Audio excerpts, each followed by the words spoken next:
The first splash landed on Jacob Reynolds, the man who later rebranded himself as Jacob Kingsley, and the entire table fell silent.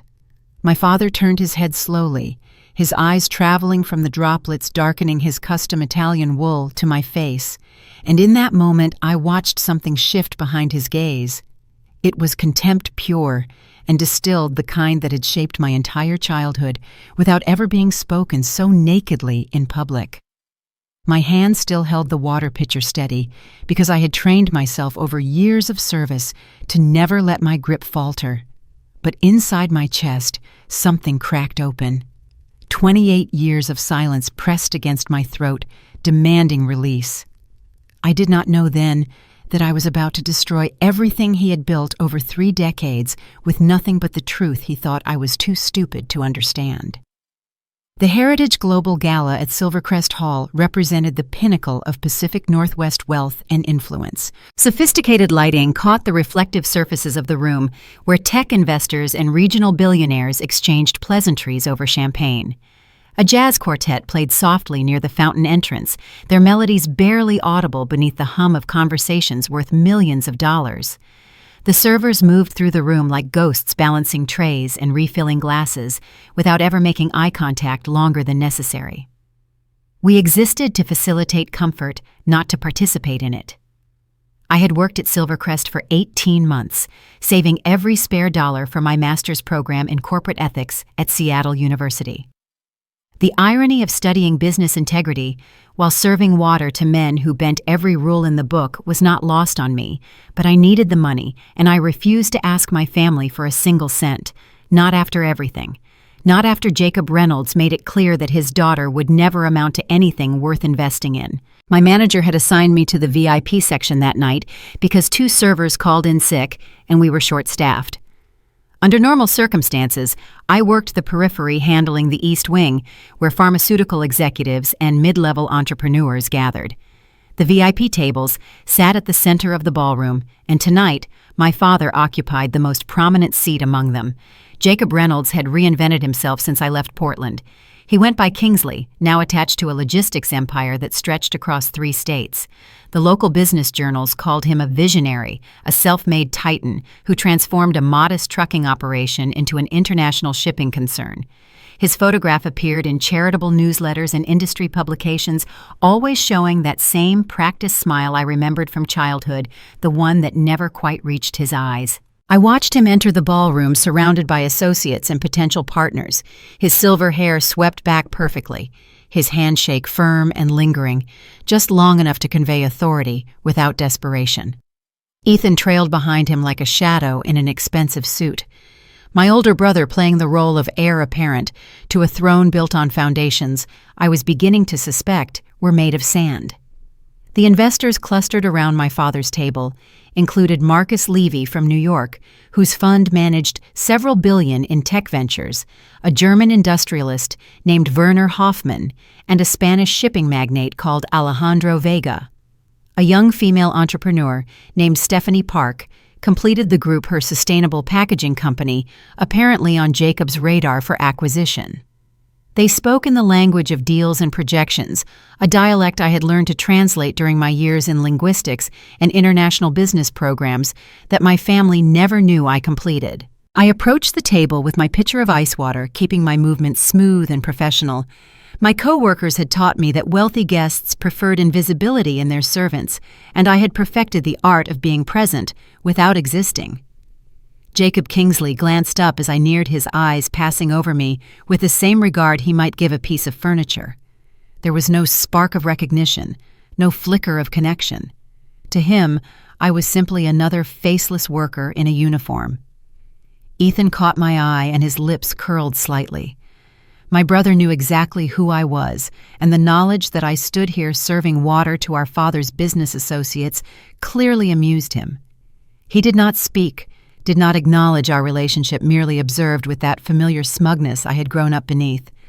I remember being 6 years old and overhearing my father tell our neighbor that Ethan would carry the family legacy while Maya would be lucky to find a decent husband. I remember being 12 and winning the regional Spanish competition, only to return home and find my trophy placed in the garage beside the recycling bins, while Ethan's basketball participation ribbon hung framed in the living room. I remember being 16 and working 2 jobs after school so I could afford SAT prep books because my father refused to pay for anything he deemed unnecessary for a girl who would never need a college degree. Those memories played through my mind as I poured water for Stephanie Park, then moved to Marcus Levy, then Werner Hoffman. Each pour was measured precise, invisible. I reached for Jacob's glass and he shifted suddenly, gesturing broadly to emphasize some point about market expansion, and his elbow connected with my forearm. The water splashed across his sleeve. A few drops landed on the tablecloth. The conversation died, instantly silenced by the wet droplets. Jacob looked at the wet fabric, then lifted his gaze to meet mine for the first time that evening.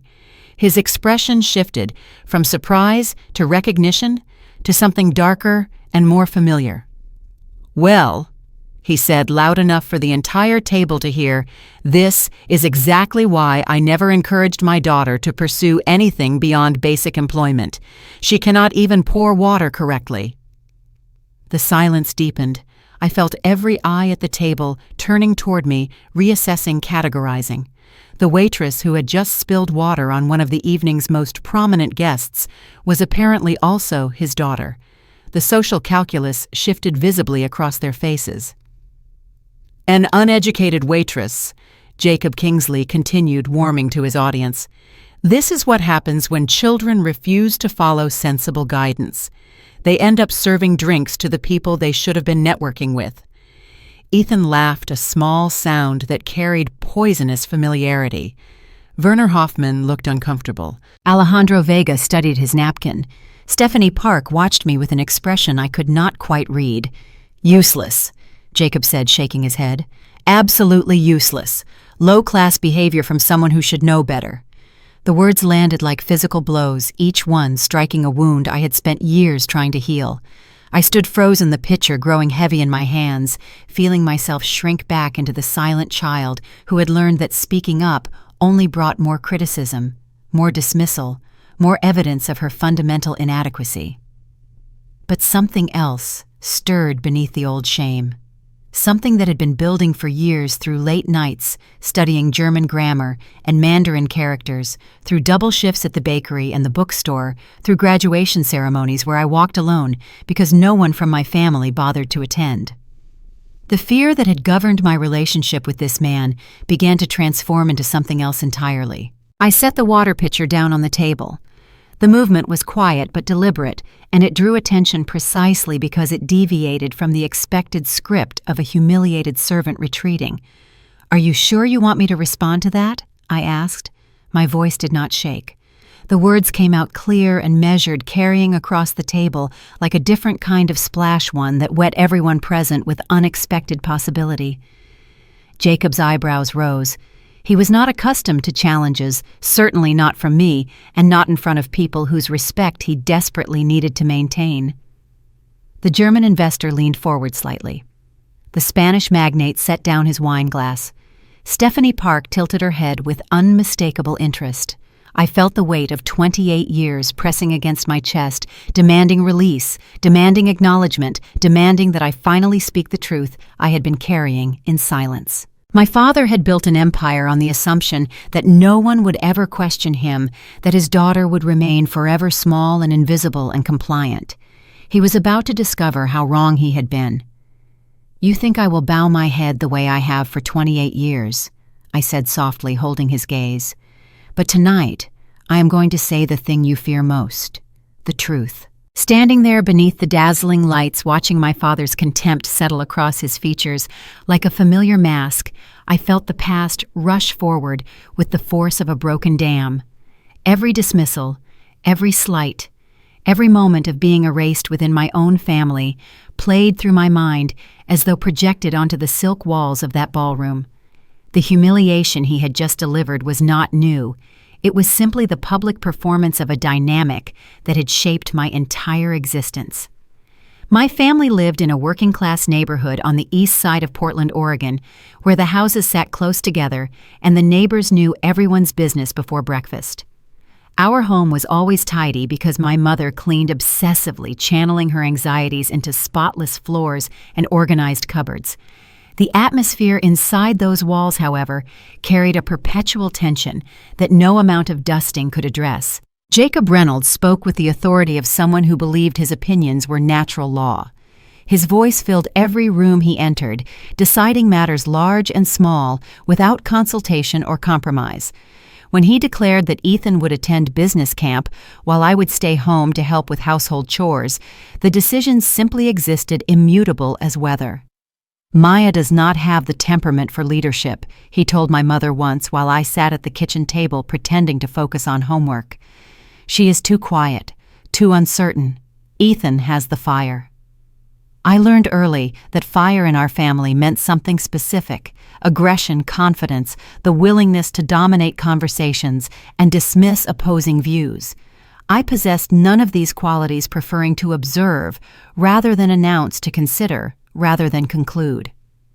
In my father's taxonomy of human value, this made me fundamentally defective. The neighborhood reinforced his assessment. During summer barbecues and holiday gatherings, adults would cluster around Ethan asking about his sports achievements and his plans for the future. They called him sharp and destined for great things.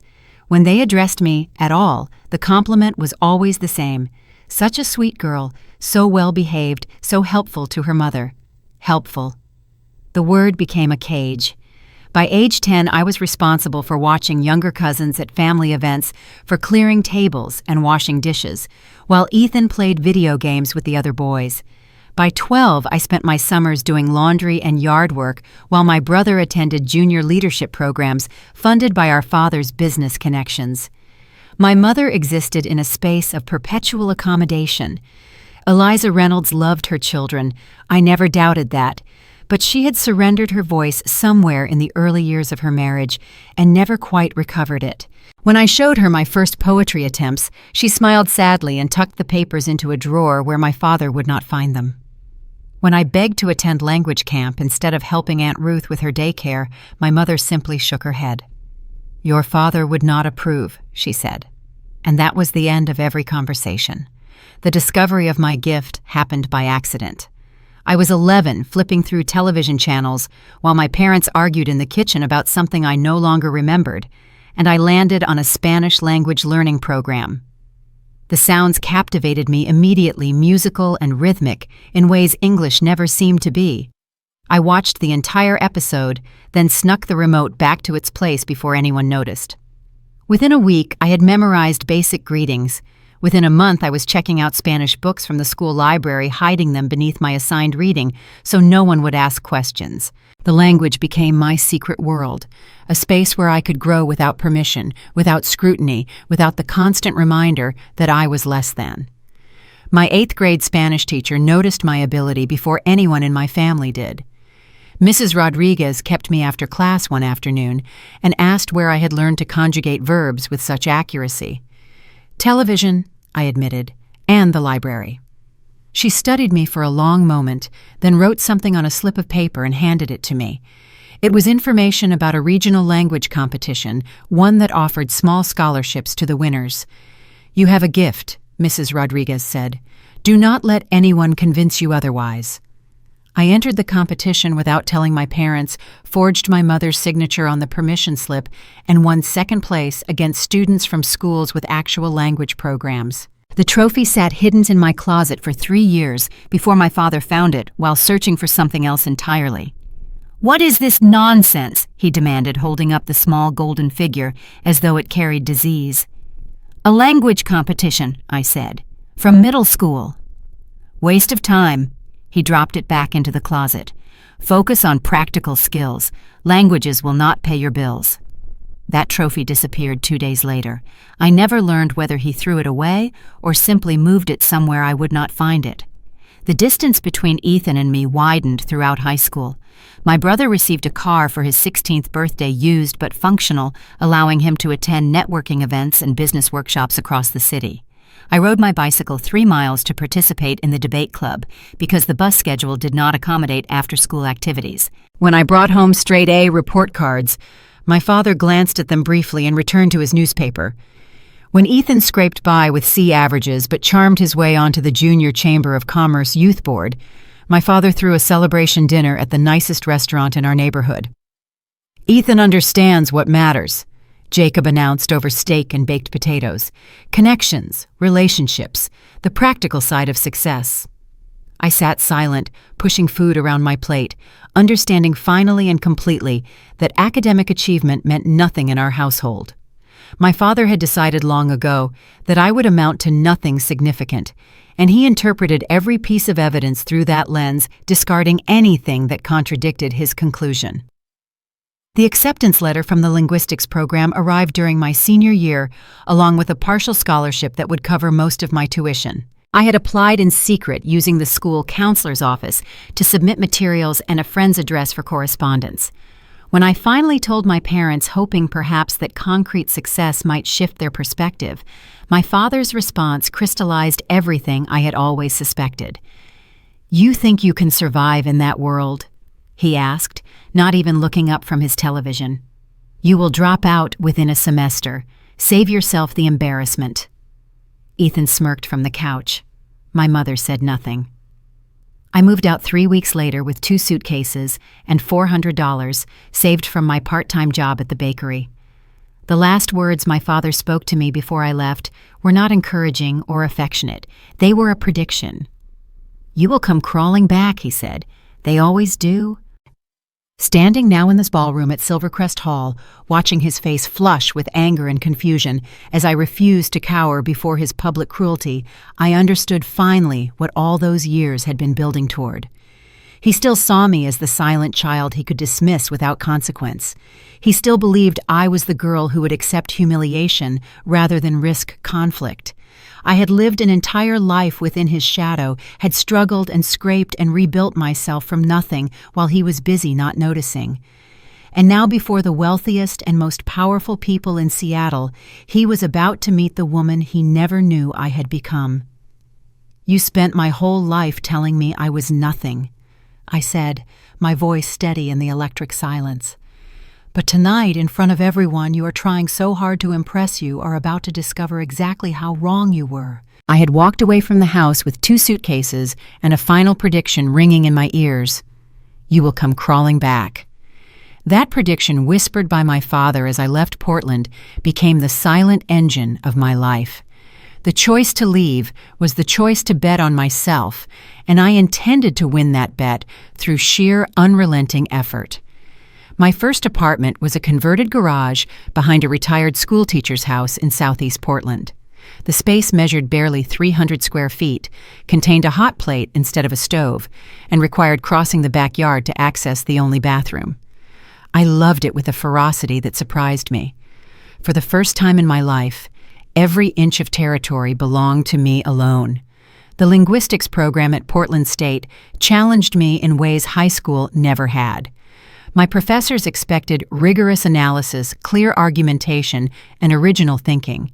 They criticized my work relentlessly and praised my improvements with equal intensity. In their classrooms, I learned that intelligence was not a fixed quantity, but a practice that strengthened through effort. I survived those first semesters on minimal sleep and strategic meal planning. My mornings began at the campus library, where I could study without paying for heat. Afternoons meant classes and discussion sections. Evenings I spent at the bakery where I had worked throughout high school, now promoted to closing shift manager. Weekends brought additional hours at a used bookstore near the university where the owner let me read during slow periods. The money was never enough. I found satisfaction in resourcefulness rather than comfort. I discovered that the campus food pantry could supplement grocery expenses and that the library kept a list of obscure scholarships. During my second year, I started learning German. A classmate from Berlin offered a language exchange in return for my help with her English essays. Within months, I was reading Goethe in the original, surprised to discover that the grammar made logical sense once I stopped expecting it to behave like English. The decision to add a second major came after a conversation with my academic advisor. She reviewed my transcripts and asked why I had not considered international business. "Your language skills give you an enormous advantage," she said. "Companies need people who can negotiate across cultures." "I cannot afford additional semesters," I admitted. She smiled and pulled out a folder of scholarship applications. "Let me tell you about some opportunities you may have missed." The International Business Program brought new challenges and new friendships. I met Lucy Chen during orientation, a woman from Sacramento, whose parents had arrived as refugees and built a restaurant empire through decades of 18-hour days. Lucy understood struggle in ways my university classmates did not, and our friendship became an anchor. "Family is not always about blood," Lucy told me once over late-night coffee in the student union. "Sometimes you have to build your own." I was building. Every credit hour, every language mastered, every skill developed, added another brick to my foundation. German led to Mandarin, led to Italian, each new language opening doors I had not known existed. My professors began recommending me for research assistantships and conference presentations. Graduate students from the business school sought my help translating documents for their international projects. None of this reached my family. I sent occasional updates to my mother focusing on general wellness. She responded with brief notes that read like transcripts of conversations we had never actually had. Ethan blocked me on social media after I declined his request to help him write a college application essay. My father, as far as I knew, never asked about me at all. The graduation ceremony for my double degree fell on a rainy May afternoon. I walked across the stage alone, accepted my diploma. Alone took photographs of myself using my phone's timer, propped against a bench. Lucy had wanted to attend, but was with her grandmother in California. My professors shook my hand and wished me well. I returned to my apartment and allowed myself to cry for exactly 10 minutes before making dinner. The job offers after graduation disappointed me. Entry-level analyst positions wanted 5 years of experience I did not possess. International firms required relocations I could not afford. I took a position at Silvercrest Hall because the salary was consistent, the hours were flexible, and the tips could fund the remainder of my student loans. My father would have called it proof of his predictions. I called it strategy. The work itself held unexpected education. I learned to read body language, identify hierarchy through seating arrangements, and recognize power dynamics through subtle cues. The wealthy guests who passed through Silvercrest represented a masterclass in influence, and I studied them with the same intensity I had once applied to verb conjugations. I watched men like my father perform confidence they had not earned. I listened to their conversations in German, Spanish, and Mandarin, understanding discussions they assumed were private, absorbing information about deals and disputes. My coworkers noticed my languages eventually. Word spread quietly through the staff that Maya in events could translate for difficult guests. My managers began assigning me to tables where communication challenges might arise. I never volunteered the information, simply allowed my abilities to emerge when useful. The skills felt like armor. Each language represented another layer of protection. I could never be dismissed as ignorant when I understood more than anyone suspected. When I learned that Jacob Reynolds had rebranded himself as Kingsley and would be attending the Heritage Global Gala at Silvercrest Hall, all those years of preparation suddenly had a destination. My father had built his empire, assuming that no one close enough to see his methods would ever have the power to challenge them. He had not counted on his invisible daughter spending a decade preparing for exactly this moment. I looked at my reflection in the staff room mirror, adjusting my uniform, checking my composure. The woman looking back had 2 degrees, 5 languages, and a lifetime of observations. Tonight, for the first time, we would meet as equals, and he had no idea. The months before this gala had carried signs I should have recognized, fragments of conversation caught during service names that surfaced across different tables patterns in the complaints of certain guests. The universe was assembling evidence in front of me while I focused on survival and student loan payments, too tired after double shifts to piece together what I was hearing. My father's reinvention as Jacob Kingsley had not surprised me when I first learned of it. Our family had always treated identity as negotiable, adjusting presentation to match circumstances. What surprised me was the scale of his transformation. The logistics company he now controlled employed hundreds of people across multiple facilities.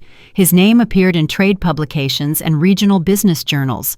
Photographs showed him accepting community service awards and speaking at industry conferences. The Jacob Kingsley who smiled from those glossy pages bore little resemblance to the man who had raised me. This version projected warmth and accessibility, the kind of leader who remembered subordinates' birthdays and asked about their families. I recognized the performance immediately. My father had always understood audiences, had always known how to calibrate his behavior for maximum advantage. The first fragment came from a German-speaking table 3 months before the gala. I was clearing their dessert plates when I heard one executive mention a company called Kingsley Freight in connection with a supply chain dispute. "The numbers do not add up," he said in German, assuming the servers around him were monolingual. "Someone adjusted the quarterly reports after the audit." His companion nodded gravely. "We suspected manipulation but could not prove it." I continued clearing plates, my movements steady and unremarkable, while their conversation carved itself into my memory. Kingsley Freight, adjusted reports, audit manipulation. These were serious accusations against a company that I now recognized as my father's enterprise. The second fragment arrived 2 months later from a Spanish-speaking group of shipping executives. They complained about delayed cargo and fraudulent customs documentation about a company that blamed customers for its own failures. "Kingsley plays dirty," one man said, stabbing his steak with unnecessary force. "He has connections in the regulatory offices. Complaints disappear." His colleague agreed. Someone paid to make problems go away. The evidence was obvious. I served their wine without expression, my heart pounding beneath my professional calm. The picture forming in my mind grew increasingly disturbing. These were not isolated complaints or normal business friction. Multiple sources speaking languages they assumed I could not understand were describing patterns of fraud. The third fragment came from a Japanese businessman who left his phone at the table. I was returning it when the screen lit with an email preview that I could not help but read. The subject line mentioned Kingsley Freight and discrepancies in shipping manifests. The preview text contained enough detail to suggest formal investigation. I handed the phone back with practiced politeness. The man thanked me and studied my face for a moment longer than necessary, perhaps wondering whether I had understood what he was seeing. I kept my expression neutral and returned to my station. None of this was my concern. I had severed ties with my family and had built an existence completely separate from their drama. Whatever Jacob Kingsley was doing with his company belonged to his world, not mine. I repeated this to myself constantly during those months, trying to maintain the boundaries I had constructed so carefully. But the information kept finding me. Conversations in German about falsified export documents, discussions in Spanish about payoffs to customs officials, complaints in Mandarin about cargo that never arrived despite records showing delivery. Each fragment connected to the others, building a mosaic of corporate misconduct centered on my father's enterprise. I shared none of this with anyone. Lucy was in California, dealing with family obligations. My coworkers at Silvercrest knew nothing about my background or abilities. The isolation felt protective at first, then suffocating. I was carrying knowledge I had never asked for about a man I had spent years trying to escape. The gala invitation arrived in staff mailboxes with the usual details about scheduling and dress code. Heritage Global Gala, the premier event of the Seattle business season, attended by everyone who mattered in regional commerce. I scanned the guest list and felt my stomach drop. Jacob Kingsley appeared near the top, listed as a featured attendee and potential honoree for his contributions to Pacific Northwest industry. The irony was almost unbearable. The man whose fraudulent practices I had been inadvertently documenting for months would be celebrated that evening among the very investors he had deceived. My manager informed me that I would be covering the VIP section due to staffing shortages, the tables where Kingsley would be seated, the heart of the evening's most important conversations, the precise location where all my accumulated knowledge would become most relevant. I considered calling in sick. I considered requesting reassignment. I considered revealing my connection to Kingsley and letting human resources handle the conflict of interest. Each option would have protected me from confrontation, would have maintained the careful distance I had constructed between my past and present selves. Instead, I accepted the assignment. Perhaps I wanted to see him in his natural habitat, performing success for audiences who did not know what I knew. Perhaps I needed to confirm that the fragments I had collected were real, that my father was indeed the fraud I suspected him to be. Perhaps some part of me that had been silenced for 28 years wanted finally to stand in the same room with him and refused to be invisible. The evening of the gala, I dressed in my uniform with unusual care, making certain every element was perfect. My hair was secured neatly, my shoes were polished, my posture was straight. I looked at myself in the mirror and saw not a waitress, but a woman who had spent a decade preparing for something she had not known was coming. The ballroom shimmered with wealth and ambition. Champagne flowed. Conversation hummed. The powerful and privileged circulated through their established patterns, acknowledging each other's importance, performing for each other's benefit. And there, at the center of the most prominent table, sat Jacob Kingsley. My father, surrounded by the investors he needed to impress. Speaking languages he assumed no one serving his water could understand. He did not know what I knew. He did not know who I had become. He did not know that the invisible daughter he had dismissed so completely was about to step out of the shadows with years of preparation and mountains of truth. The water pitcher was heavy in my hands as I approached his table. My heart beat steadily calmly, like it was finally doing the job it had been training for all along.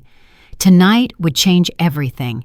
The VIP section occupied the exact center of the ballroom, positioned beneath the largest chandelier so that light cascaded down like concentrated attention.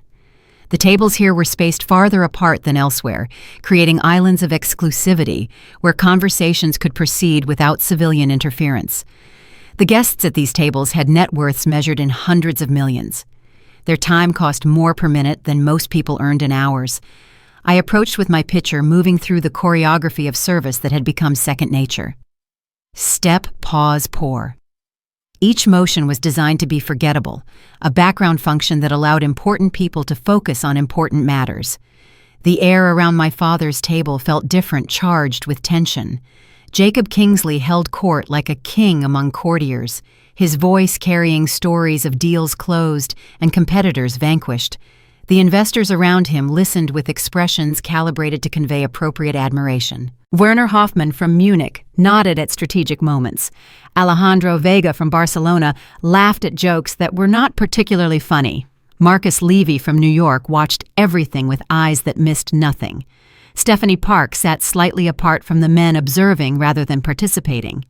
Ethan occupied the seat to our father's right, playing the role of heir apparent.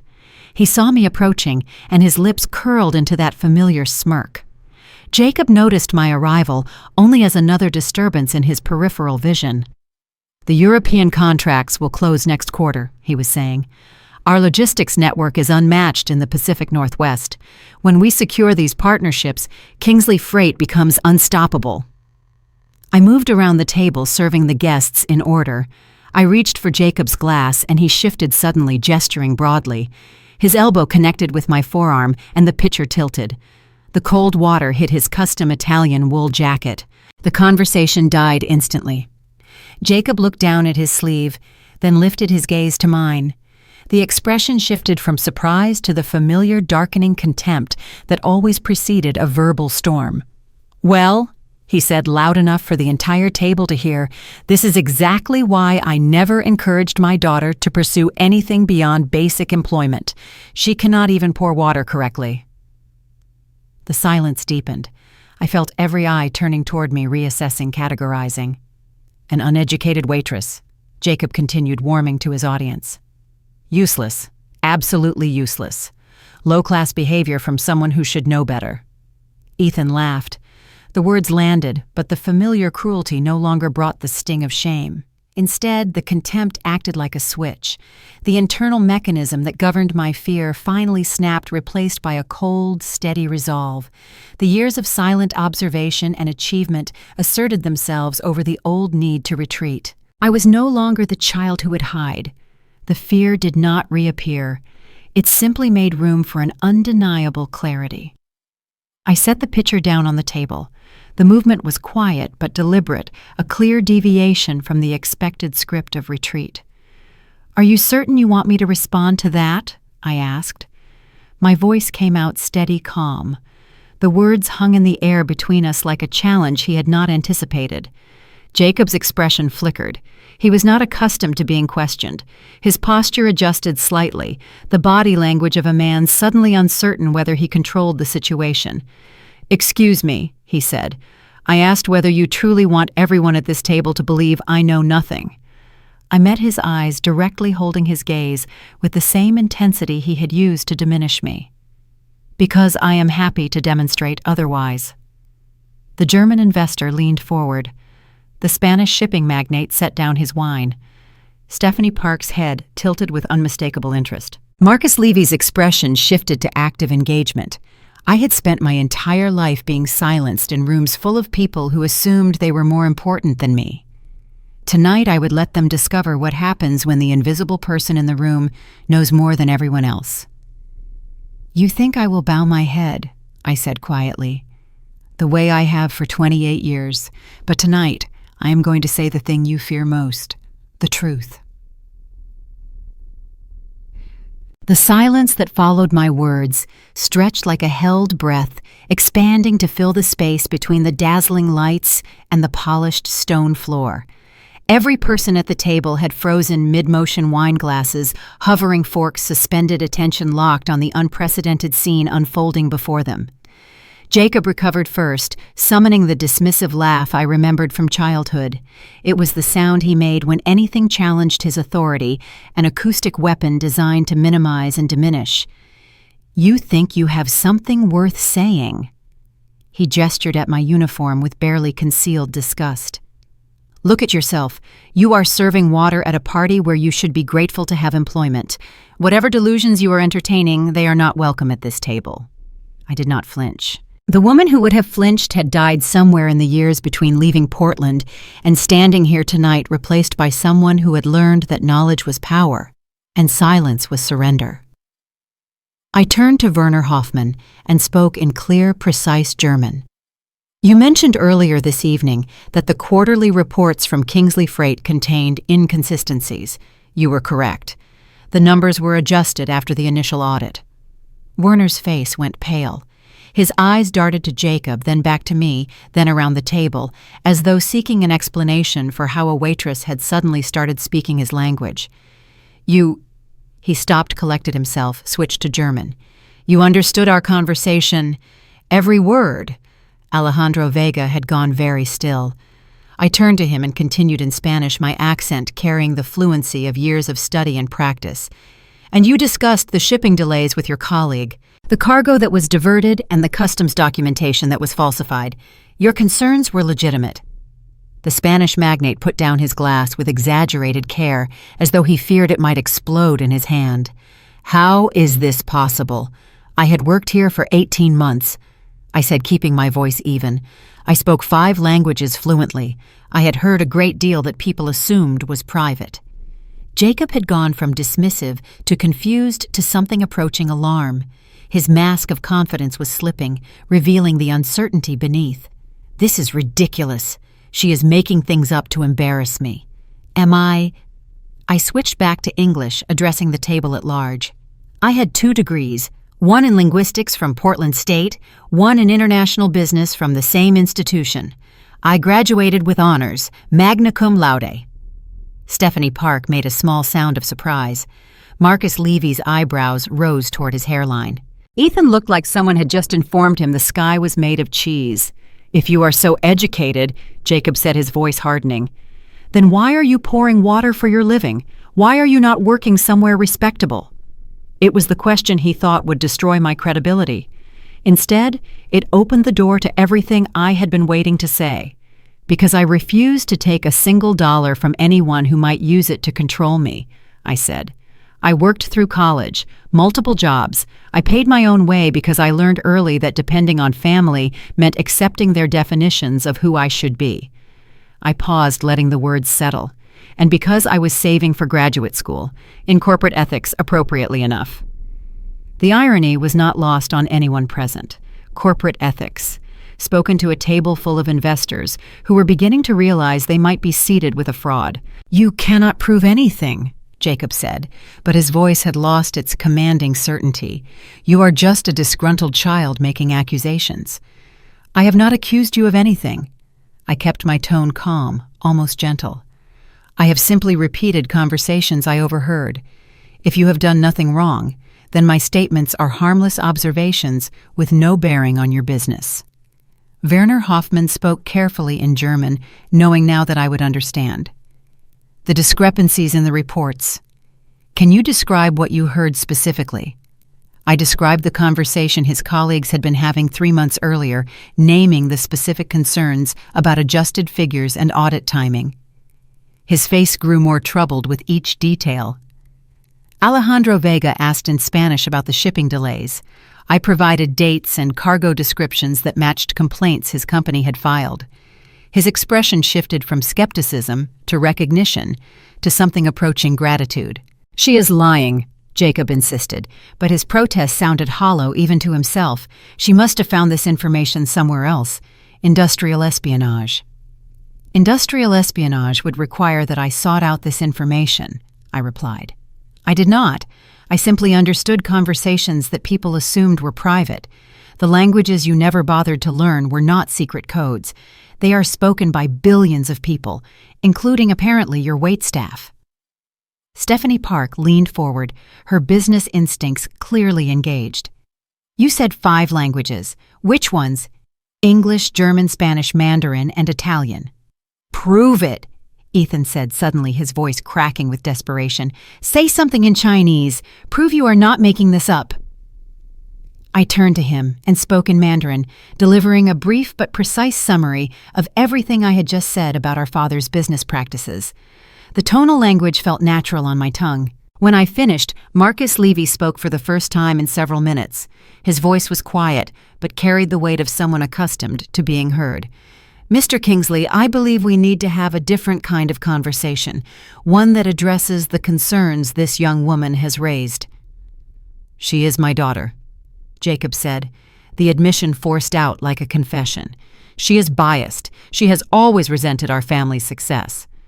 "That may be," Marcus replied, "but her bias does not automatically make her wrong, and the specificity of her claims suggests she is not simply inventing grievances." Werner Hoffmann nodded. "I would like to see the original audit reports, the ones before any adjustments were made." Alejandro Vega agreed. "And I want documentation on those shipping delays, the real documentation, not the summaries provided to us." Jacob's face had gone from flushed to pale, the color draining like water from a cracked vessel. He looked at me with an expression I had never seen before, one that combined recognition and fear in equal measure. "You have no idea what you have done," he said quietly. I met his eyes without flinching. "I have told the truth. If the truth revealed flaws in your foundations, then those flaws were always there." The table erupted into multiple conversations as investors pulled out phones and began contacting their offices. Marcus Levy was already dictating messages to his assistant. Werner Hoffmann was speaking rapid German to someone overseas. Alejandro Vega had moved away from the table entirely, his face grim as he listened to whoever was on the other end of his call. Jacob sat alone in the middle of his own celebration, surrounded by people who were suddenly very interested in verifying everything he had ever told them. I stepped back from the table, my role in the immediate drama concluded. The information I had provided was out there now. Whatever happened next would unfold according to its own logic. But I knew one thing with absolute certainty as I watched my father's world begin to crumble around him. He had spent 28 years telling me I was nothing. Tonight I had proven them all wrong, and this was only the beginning.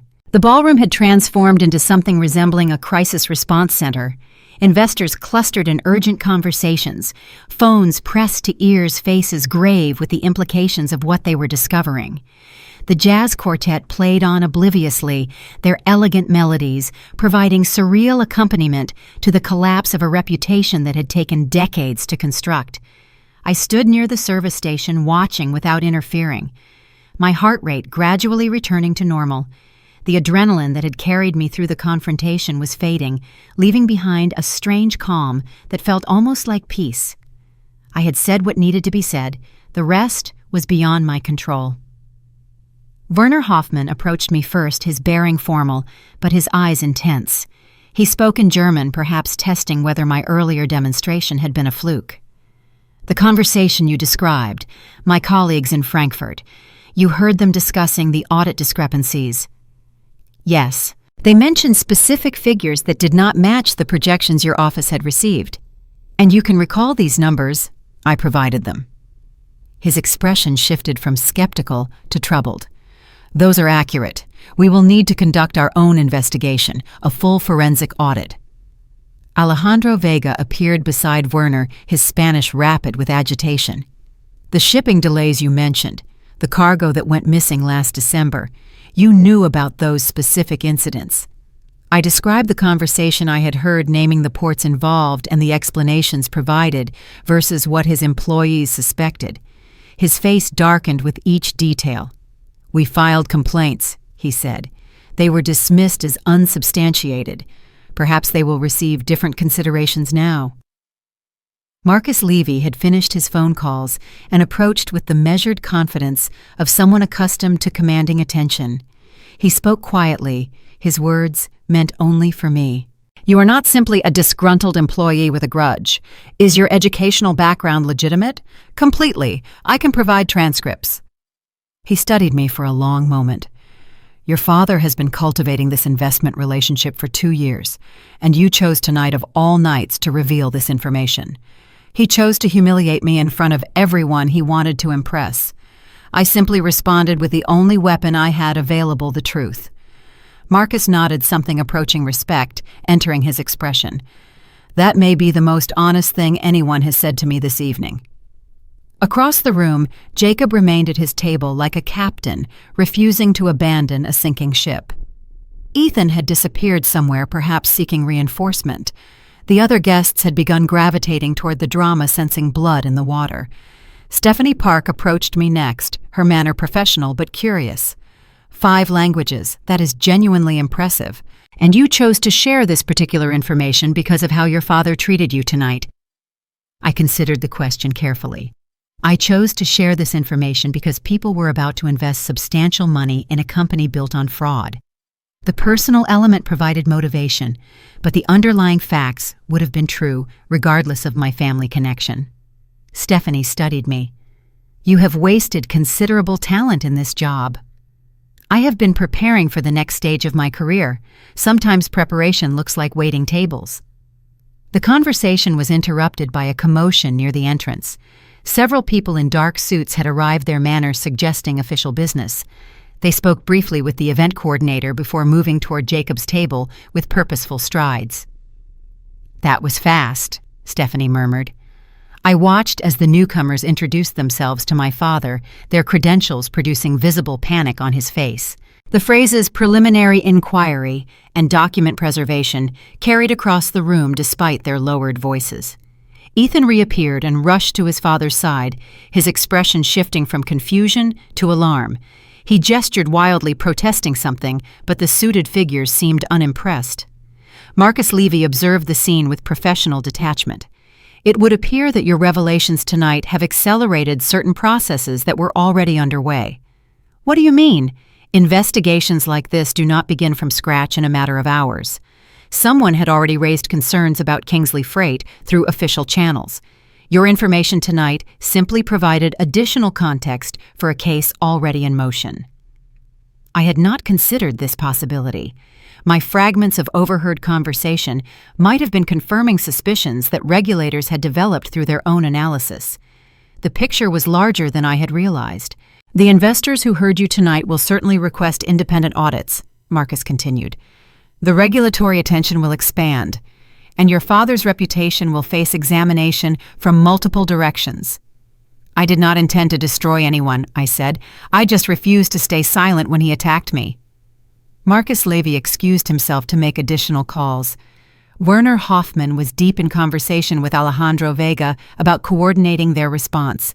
Stephanie Park had begun networking, recognizing opportunity in the chaos. I remained at my station watching my father's world begin to crumble around him.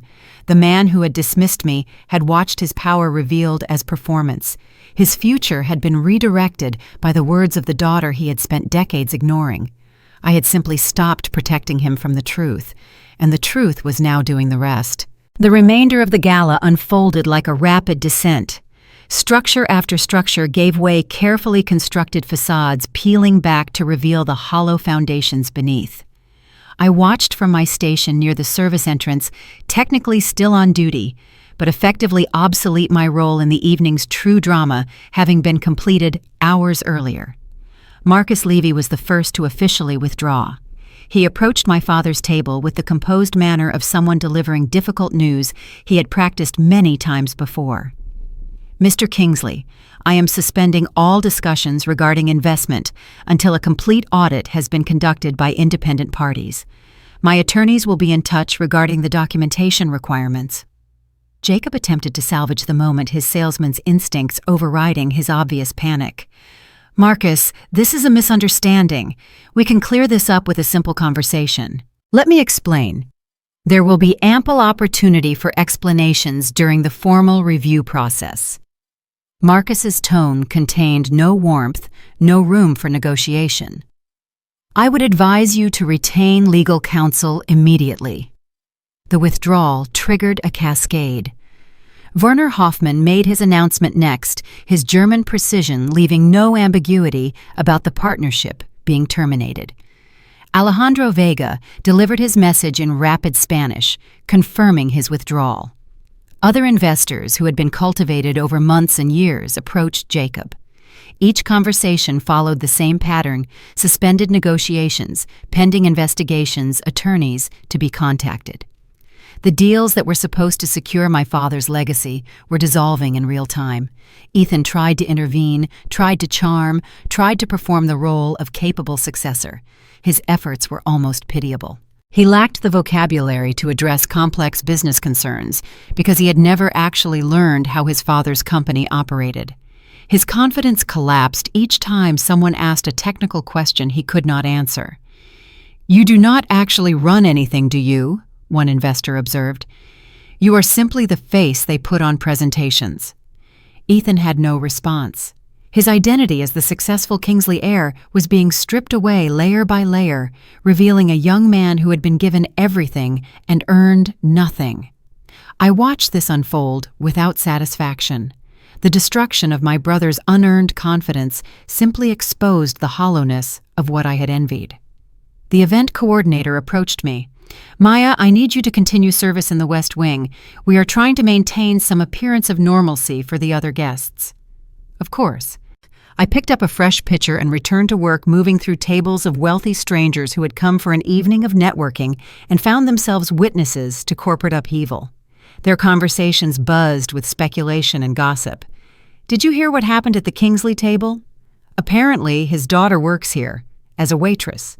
She spoke 5 languages, caught him in lies he did not know she understood. Regulatory people showed up within hours. Someone must have been building a case already." The story was spreading through the room like ripples in water, each retelling adding layers of drama and implication. By morning, it would be on social media. My father's reputation would be subjected to scrutiny he had never anticipated. The regulatory officials spent over an hour with Jacob before departing with boxes of documents and assurances of follow-up meetings. Their presence alone told other guests everything they needed to know about the seriousness of the situation. The ballroom manager found me during a quiet moment. "Maya, what you did tonight took extraordinary courage. I may have caused problems for the venue. You told the truth to people who needed to hear it. Your performance here has been exemplary, and you will have a reference from this establishment whenever you need it." The kindness surprised me. "Thank you," I managed. "Go home when you are ready. You have done enough for one evening." I finished my shift anyway, processing everything that had happened. The confrontation, the revelations, the cascade of consequences. In the span of a few hours, I had transformed from invisible background worker to the central figure in a scandal that would reshape multiple lives. Jacob found me as I was preparing to leave. He had aged visibly since the beginning of the evening, his face lined with stress that no amount of expensive grooming could conceal. "You have destroyed everything," he said. His voice was quiet, almost wondering. I told the truth. If the truth destroyed something, then its foundation was weak. "You had no right. You forfeited any claim to my silence when you humiliated me in front of everyone you wanted to impress." He stared at me as though seeing me for the first time. The invisible daughter he had dismissed for 28 years had become visible in the most catastrophic way possible. "Your brother will lose everything because of you. Ethan will lose things he never earned. Perhaps that will be the making of him. It certainly was the making of me." I walked past my father and out of the ballroom through the service corridor into the cool night air that carried the scent of impending rain. The city stretched before me, shimmering and indifferent. I had done something irreversible tonight. The consequences would ripple outward for months and years. Part of me wanted to feel triumphant, but triumph was not what I felt. Only the strange, empty peace of having finally spoken after a lifetime of enforced silence. The rain began as I reached the bus stop. I stood in it without seeking shelter, letting the water wash away the stress of the evening. Tomorrow would bring new complications, new revelations, new challenges. But tonight, I was simply a woman who had stopped hiding, stopped pretending, stopped accepting the limitations others had tried to impose on her. Tonight, for the first time in my life, I was completely and unapologetically myself. The morning after the gala arrived, gray and relentless, matching my exhausted state perfectly. I had slept perhaps 3 hours, my mind cycling through the events of the previous evening. The confrontation, the revelations, the look on my father's face when he finally understood who I had become. My phone had accumulated notifications overnight, the screen bright with messages and alerts I was not ready to address. I made coffee first, the ritual of grinding beans and heating water providing a temporary anchor in a world that had shifted beneath my feet. The news had traveled fast. My social media accounts, largely dormant for years, showed dozens of friend requests and messages from people I did not recognize. The story had become viral content, a minor sensation in the business press. Waitress confronts wealthy father at gala. Multilingual woman exposes corporate fraud daughter, reveals shipping mogul secrets. The headlines varied, but the core story remained consistent. The exposure felt overwhelming, like standing naked in a crowded room. I had spent years building a private life, and now my face appeared in articles read by thousands. Text messages from Lucy arrived in rapid succession. "Maya, what happened?" "I just saw the video." "5 languages you never told me about Mandarin. Are you okay? Call me when you can." I was not ready to call anyone. The isolation I had cultivated for protection now felt brittle. The email from Silvercrest Hall's Human Resources Department arrived mid-morning, requesting a meeting at my earliest convenience. The formal language suggested consequences I could not predict.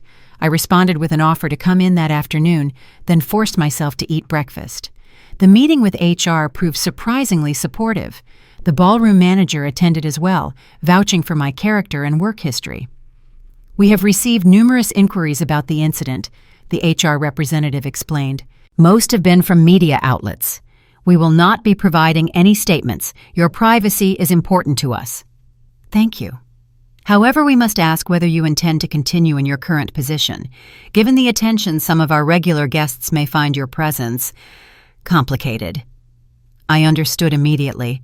Wealthy patrons might not want to be served by someone who had demonstrated the ability to understand their private conversations and the willingness to reveal sensitive information. "I understand," I said. "Perhaps a transition period would be appropriate." "We would like to offer you a reference and 2 months of severance. Your performance here has been exemplary, and these circumstances are beyond the normal scope of employment conflicts." The manager spoke up. "You should know that several guests have asked about you since last night, not with complaints, with interest. A representative from an international consulting firm left her card with specific instructions to forward it to you. The card belonged to someone named Catherine Reyes. The firm specialized in cross-border negotiations and multilingual corporate communications, exactly the kind of work my education had prepared me for. I left Silvercrest Hall with hope. The destruction of my anonymity might open doors that had previously been closed. My phone rang as I reached the bus stop. The caller ID showed a number I did not recognize, but instinct told me to answer. Ms. Sullivan, this is Agent Chen from the Division of Financial Integrity. We would like to speak with you about the information you shared last evening at the Heritage Global Gala. The conversation that followed lasted 20 minutes and concluded with an appointment for a formal interview the following day. The DFI had apparently been investigating Kingsley Freight for months, building a case that remained incomplete. My publicly shared observations had provided additional avenues for inquiry. You are not in any legal jeopardy, Agent Chen assured me. We simply want to understand what you observed and when. I agreed to the interview without hesitation. Ethan called 3 times that afternoon. I let each call go to voicemail, then listened to his increasingly desperate messages. Maya, this is completely insane. You have to tell them you exaggerated. You have to fix this. Dad is losing everything. The investors are pulling out. The regulators are circling. This is your fault. Call me back. We need to talk. You owe me that much. I owed him nothing. Whatever debt might have existed between siblings had been canceled by years of his complicity in our father's contempt. The formal interview at the DFI offices took place in a conference room with 3 investigators and a court reporter. I walked through everything I had observed during my time at Silvercrest: the German executives, the Spanish businessmen, the Japanese client. The investigators asked detailed questions about dates, names, and specific phrases I remembered. My linguistic training proved useful here. What changed last night? The lead investigator asked. My father publicly humiliated me in front of his business associates. He called me uneducated, useless, low class.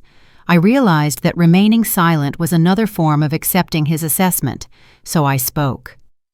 Your information has been valuable, the lead investigator said finally, and we should mention that Kingsley Freight's board of directors has voted to suspend Jacob Kingsley pending the outcome of a forensic audit. The timeline has accelerated significantly since your public statements. I absorbed this news without any visible reaction. The consequences of my words were accumulating faster than I had imagined. My father's empire was falling.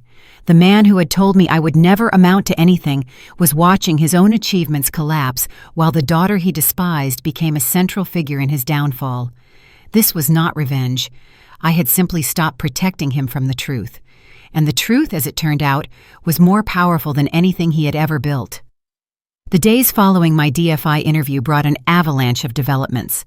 The story of the gala confrontation had transformed into something larger, amplified by media attention. Business journalists dug into Kingsley Freight's financial records. Regulatory agencies announced expanded investigations. Former employees came forward with additional allegations. I observed these developments from my apartment, fielding calls from reporters and messages from strangers. The exposure was overwhelming. I had spent years cultivating invisibility, and now my face appeared in articles read by thousands. Lucy flew up from California, arriving at my door with groceries. You look terrible, she said as a way of greeting. When did you last eat a real meal? I told her about the DFI interview and the strange sensation of becoming known after years of anonymity. 5 languages, she said, mixing soup that smelled of ginger and chicken. You have been holding out on me. I did not think it mattered. It matters now. What you did at that gala took real courage. Sometimes breaking is the same thing as courage. As I ate, I told her about the consulting firm that contacted me. They specialize in international negotiations, the kind of work I always imagined doing. And you are hesitating because I do not want my career to begin as a footnote to my father's scandal. I want to be hired for my abilities, not my notoriety. Lucy nodded. Your abilities are exactly what got you noticed. The scandal just provided the platform. You spent a decade becoming excellent at something. Now people know about it. Ethan appeared at my apartment that evening, his arrival announced by frantic knocking. He looked worse than I felt, his expensive clothes wrinkled, his composure eroded by stress. "You have to help me," he said without preamble. "Dad is going to lose everything. The board suspended him. The investors are suing. There is talk of criminal charges." "I am aware." "So fix it. Tell them you exaggerated. Tell them you misunderstood." I stepped back from the doorway, keeping distance between us. Lucy watched from the kitchen. "Ethan, I cannot say what I said, and even if I could, it would not matter. The investigation was already underway before the gala. My statements simply accelerated processes that were going to happen regardless." "You do not know that." "The DFI told me directly. They had been building a case for months." He slumped against the wall. "I do not understand any of this. Dad never told me anything about how the company actually worked. I just showed up for meetings and smiled for photographs." "I know. How can you know you were not there? You abandoned the family years ago." "I left because there was no place for me. You and Dad made that very clear. Every achievement I earned was dismissed. I built a life without you because you gave me no other option." He stared at me, then offered an apology. "I am sorry. For how I treated you. For laughing when Dad made fun of you. For never standing up for you." "I do not need your apology," I said finally, "but I appreciate that you offered it. What I need is for you to understand that I am not the villain in this story. Dad's choices created these consequences. I simply stopped hiding them." He left shortly afterward, diminished. The meeting with Catherine Reyes from the consulting firm took place in a glass-walled office overlooking Elliott Bay. She was perhaps 60, silver-haired and sharp-eyed, with the direct manner of someone who had succeeded through competence. "Your demonstration at the gala was impressive," she said. "It was intended as survival." "Even better. People who perform well under pressure are exactly what we need." She outlined the position junior analyst in their international communications division, leveraging my language skills and cultural knowledge. The salary was substantial. "I have to be honest," I said. "I am concerned about being defined by what happened with my father. I want to be valued for my abilities." Catherine nodded. "I am not offering you this position because of the gala. I am offering it because you demonstrated abilities that are genuinely rare and genuinely valuable. The gala simply made us aware of your existence." I accepted the position 3 days later. The work would be challenging, the expectations high. But for the first time in my life, I would be operating in spaces where my skills were recognized rather than dismissed. The news of my new position coincided with developments in my father's case. Forensic auditors had discovered systematic manipulation of financial records, including falsified export documentation. The regulatory investigation had expanded to include potential criminal referrals. Jacob Kingsley's empire was falling. I read the reports, unable to feel satisfaction in his destruction, even as I recognized the justice of his accountability. He had built his success on fraudulent foundations, and those foundations were collapsing under the weight of scrutiny they had never been designed to bear. The man who had told me I would never amount to anything was watching his own legacy crumble, while the daughter he despised began building something real. It simply felt like truth finally acknowledged. The criminal charges against my father were announced on a Tuesday morning, delivered through a press conference by a federal prosecutor whose measured tone could not disguise the significance of what she was describing. 15 counts of wire fraud, 8 counts of falsifying financial documents, 6 counts of conspiracy to defraud international trading partners. The list continued for several minutes, each charge another brick in the wall being constructed around Jacob Kingsley's remaining years. I watched the coverage from my new office at the consulting firm, the glass walls providing a panoramic view of the Seattle skyline that still felt surreal after years of working in basements and back rooms. Catherine had assigned me to a team handling Korean-American trade negotiations work that required exactly the cultural fluency and linguistic precision I had spent a decade developing. The news channels replayed footage of my father being escorted from his home by federal agents, his wrists secured, his expression hollow. He wore the same confident suit he had worn to the gala, but the man inside it had visibly diminished. The authority that had defined him throughout my childhood had been stripped away, leaving someone smaller than I remembered. Ethan stood beside the family lawyers, his face carefully composed for cameras. He had called me twice since the charges were announced, leaving voicemails I had not yet returned. His messages were different now, less demanding, more subdued, as though recent events had finally penetrated his assumptions about how the world worked. The forensic audit had been devastating. Investigators uncovered systematic patterns of fraud stretching back decades. My father had built his logistics empire on misrepresented contracts, falsified customs documents, and payments to officials who looked the other way. The investors he had courted were suing for recovery of funds.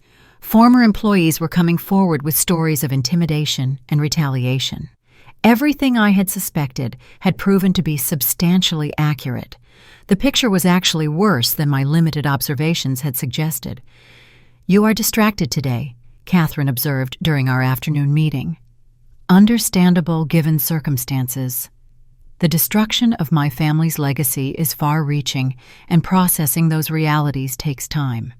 I will maintain focus, but the circumstances are challenging to my equilibrium. That was not a criticism. I was acknowledging that this situation would challenge anyone's equilibrium. Your father's downfall is public and dramatic. You played a role in initiating that downfall. Processing those realities takes time. I do not know what I expected, I admitted. When I spoke at the gala, I was reacting to humiliation, not calculating consequences. The scale of what has happened since then exceeds anything you anticipated. Considerably. Catherine leaned back in her chair. The question you need to answer is whether you regret speaking, not whether you regret the consequences. Those were beyond your control, but the decision itself, the choice to stop hiding what you knew. I considered the question. I do not regret speaking, I said finally. I regret that speaking was necessary.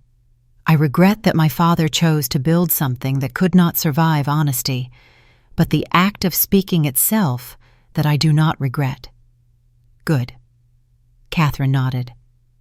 That clarity will be tested repeatedly as this process continues.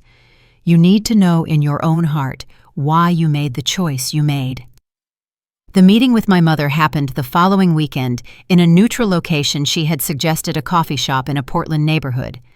I had not seen her since leaving home years earlier. Eliza Kingsley looked smaller than I remembered, her hair more gray, her posture more curved. Maya, she said my name like a question. Hello, Mom. We sat across from each other. I ordered coffee. She requested tea. I did not know, she said, the words emerging in a rush, about the fraud, the lies, any of it. Your father kept everything separate. I believed him because believing was easier than questioning. I understand. I spent our entire marriage not asking questions. When he dismissed you, when he treated you as though you did not matter, I stayed silent. I told myself that keeping peace was more important than making trouble. You survived the way you knew how. That is not an excuse. I am ashamed of the mother I was. I watched my daughter build herself from nothing while I did nothing to help. She wiped at her eyes with a paper napkin. And now, seeing who you are, I am ashamed of myself. I let her words settle. I am not asking for an apology or explanation, I said. But if you want to know who I am, who I became despite everything, I am willing to show you, slowly, carefully. She nodded, tears flowing freely now. That is more than I deserve. Perhaps, but it is what I am offering.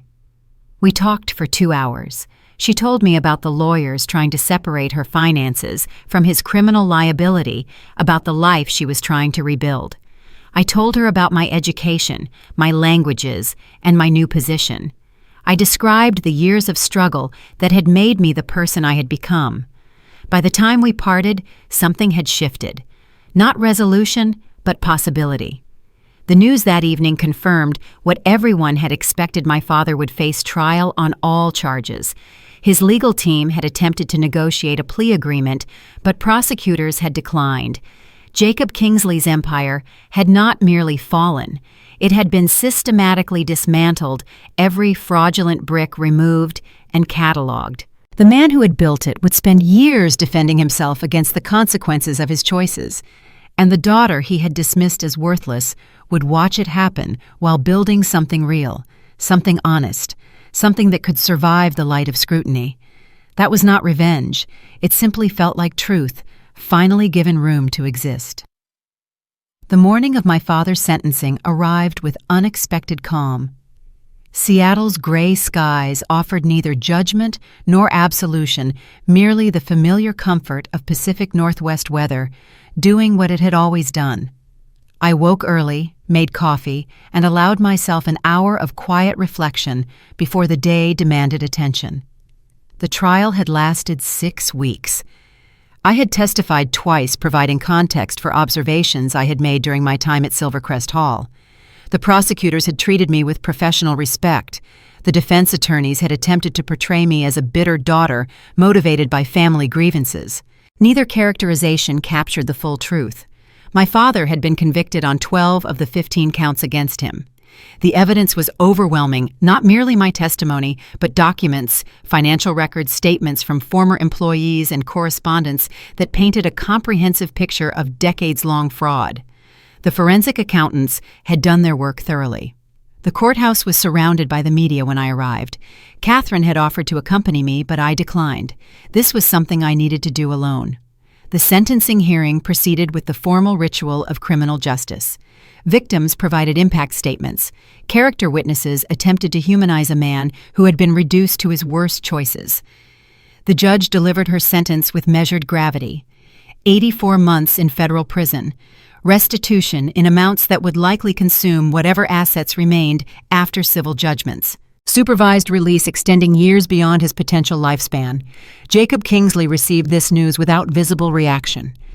Whatever he felt in that moment remained hidden behind the mask he had worn throughout his life. I watched him being escorted from the courtroom, his wrists secured, his future determined by choices he had made decades before anyone confronted him with their consequences. The man who had told me I would never amount to anything was being led away to face accountability for the empire he had built on fraud. There was no satisfaction in this, no triumph. Only the strange, hollow peace of watching something end that should never have existed in the first place.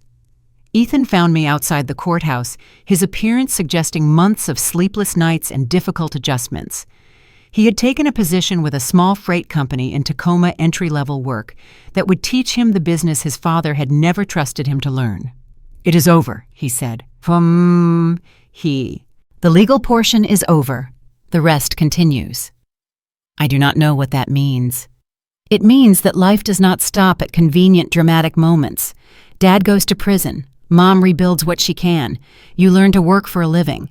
I continue developing my career. The story continues even when the chapter ends. He nodded slowly, absorbing this. "I am trying to understand why you spoke that night at the gala." I spoke because I was tired of being silent, because he humiliated me one time too many times, because I had information that people deserve to know. "Do you regret it?" "I regret that it was necessary. I regret that our father built something that could not survive honesty. I regret the pain this has caused people who did not deserve it. But the act of speaking the choice to stop hiding what I knew that I do not regret." Ethan accepted this without argument. "I want to try," he said, "to have some kind of relationship. I know I was terrible to you for years, but you are my sister, and I am trying to become someone better." "Then try. I cannot promise anything, but I can promise to notice if you succeed." We parted outside the courthouse siblings, whose shared blood had never translated into shared experience. The distance between us remained vast. The evening found me at Silvercrest Hall, not as an employee but as a guest. Catherine had arranged the dinner to celebrate my promotion to senior analyst, a recognition of work that had exceeded expectations during my first year with the firm.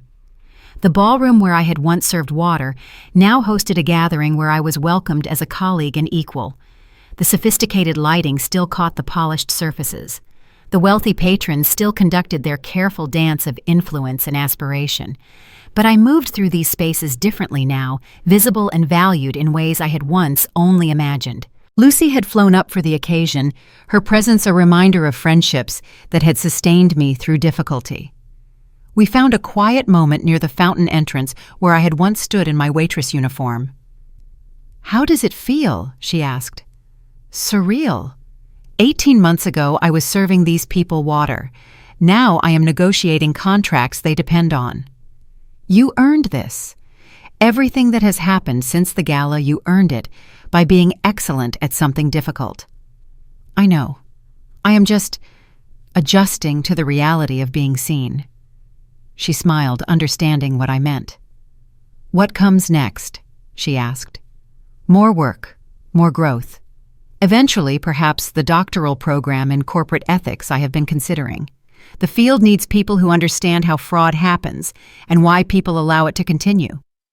The dinner proceeded through its elegant courses. I made conversation with partners and senior analysts, demonstrating the social fluency I had developed through years of observation. The evening felt like validation, not of the confrontation, but of the decade of preparation that had preceded it. Walking home afterward through streets still damp from earlier rain, I allowed myself to consider the full arc of what had happened. My father was in prison. My mother was rebuilding her life. My brother was learning to become something more than a prop. And I was finally living the existence I had spent years preparing for. The truth had cost me my family, but it had also given me freedom. Freedom from the silence that had constrained me. Freedom from the pretense that loyalty required protecting fraud, freedom to become whoever I chose to be. Standing on the bridge where I often walked to think, watching lights reflect off water, I understood finally what the past 18 months had taught me. Silence is not peace. It is simply a delayed confrontation. Speaking truth is simply refusing to carry weight that belongs to others. And becoming visible after years of enforced invisibility is simply claiming the space that was always rightfully mine. If you found something in this story that resonated with your own experience, if you have been dismissed or overlooked or told you would never amount to anything, I hope you remember this. The people who underestimate you do so from their own limitations, not from accurate assessment of your potential. Build yourself anyway, learn anyway, grow anyway. And when the moment comes to speak, speak.